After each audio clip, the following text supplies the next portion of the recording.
Hi guys, welcome to Photoix.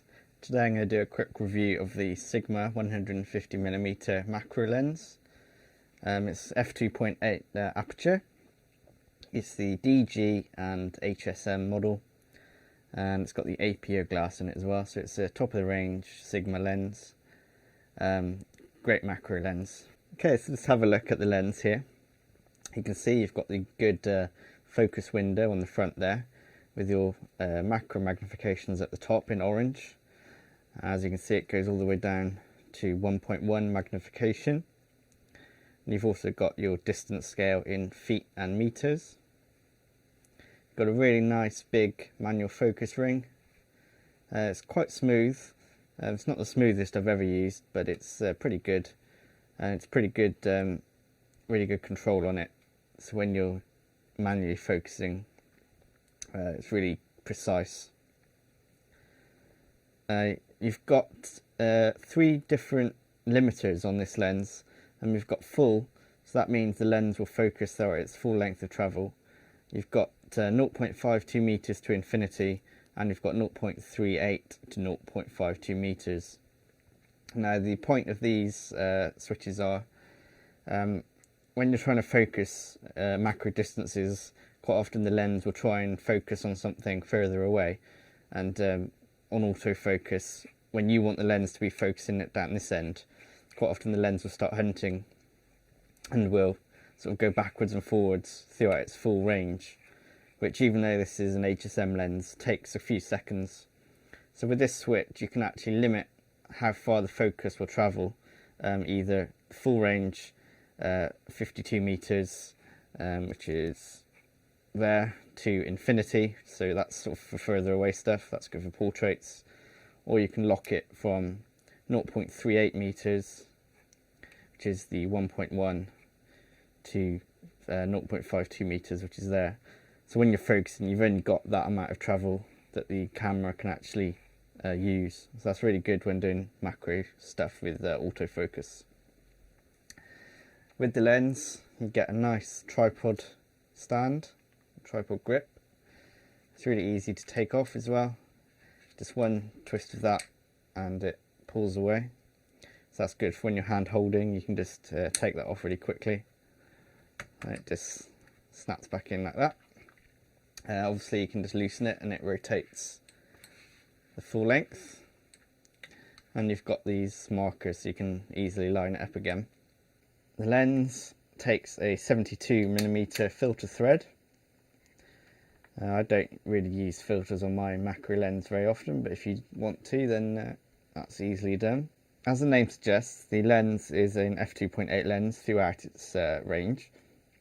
Now, confusingly with macro lenses, when you actually mount them to cameras, quite often when you focus in really close, you'll see the aperture actually rises, sometimes up to about f3, 3.6, maybe higher than that.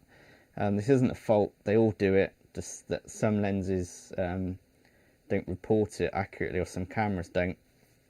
It is technically f2.8, but the way the physics work and the way that the lens focuses, it just reports the aperture slightly different. Obviously you won't be shooting really close at macro at f2.8 very often anyway, because there's a tiny depth of field. So that's just something to bear in mind if you buy a macro lens and stick it on your camera and try and shoot at f2.8, you'll see that aperture actually doesn't go down that low on the camera. This particular lens has got 9 aperture blades. It gives really good bokeh, as they say, out of focus areas. It's pin sharp. Macro lenses, by their sort of nature, are always sharp no matter what manufacturer you get them from. This one's no exception. It's really good. The reason I went for the 150mm over, say, traditional 100 or 105 or 90 from the other manufacturers, I just wanted that bit more working distance. The focus distance of this is actually 15 inches, so you're 15 inches away from your subject, which is really good for doing insects and stuff. You're a bit further away so you don't frighten the insects away. It makes a fantastic portrait lens as well. Again, it's super sharp, so for portraits, focus on the eye and you get really good sharp details on the eye. It's quite a solid lens. It's pretty heavy, really. It's slightly heavier than my 16 to 35 f4. It's definitely heavier than the 105 millimeter Nikon macro lens that I had, and it's a lot heavier than the Sigma 105 and the Tamron 90. I'm not sure if, I think it's plastic. I'm not entirely sure. It's kind of got this funny kind of flock coating on it. The ring is metal, the mount is metal.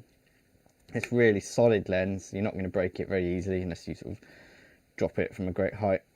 But it feels really well built. I really quite like Sigma lenses, actually. I think they're really good value for money. Some people sort of stick their noses up at them, but for what you get for the money that you pay, it's really fantastic lens. I've had the Nikon 105 VR, which I sold because I wasn't particularly pleased with it, and that cost double what this did, so really great value for money. You also get a really big lens hood, kind of sort of half the length of the lens there, so that's brilliant for shading the lens when you're doing macro. Just going to mount this on my D700 so you can see the size comparison. It balances really well with the D700 actually. It looks quite big, but it's actually not too bad at all. It fits nicely in the hand, it's not too front heavy. And I'll just give you a quick demonstration of the focus speed of the HSM.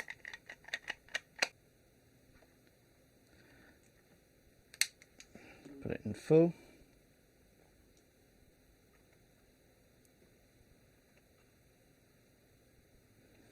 As you can see, it's not the fastest lens in the world. It doesn't snap to focus like some of the other lenses do. But for most macro stuff, it's absolutely fine. And like I said, the manual focus on this is really good. Obviously, you can override it at any point as well. I'll post up some pictures that I've taken with this lens as well, so you can sort of see the sharpness of it. And so yeah, there it is. That's the Sigma 150mm f2.8 APO macro DG HSM. This is the older version without the OS.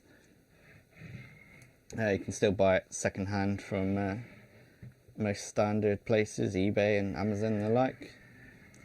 It's a really good alternative to some of the other ones. It's a little bit more expensive than, say, the Tamron 90mm and the Sigma 105mm, but you get that extra working distance. The build quality is a lot better than both of those.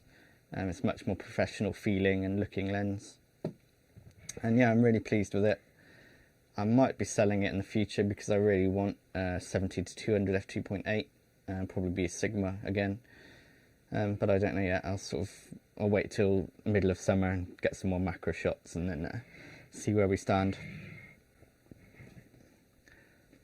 Okay, if you've got any questions about this lens or about any other lenses, just leave a comment in the box below and I'll do my best to answer. If you want to see any sample pictures taken with any of my lenses or any other lenses, if I can get my hands on them, then just leave a message and I'll do my best to help you out. Alright guys, thanks very much.